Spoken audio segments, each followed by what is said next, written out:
is Nico Momsen. Ek is van 1986 af al hier by gimnasium.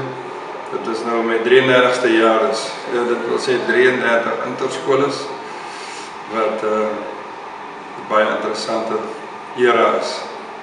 Hoe ervaar u interskole?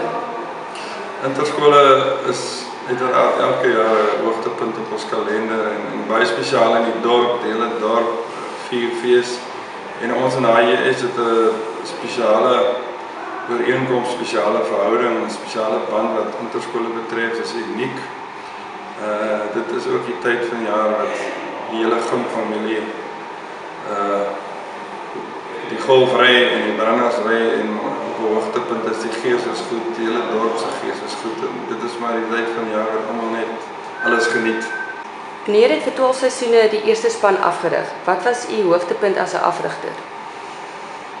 Hoogtepunt vir my afrigtingsloopbaan by die seniors was verseker 2008. Dit was gimnasium se 150ste feesjaar en 'n ongelooflike jaar met net wonderlike uitslae. Die hele skool, alles in die skool het net wonderlik verloop, alle feesvieringe. En toe die hoogtepunt vir my geval was die dag op Foreststraat, die eerste span wedstryd van die feesjaar, wat toe eindig met 35-8 rekordtelling vir gimnasium. Was nog nooit nie en dit sal my betref ook nie sommer gou geëwenaar word nie. So dit was baie spesiale groep seuns en 'n spesiale dag vir Parel Gimnasium.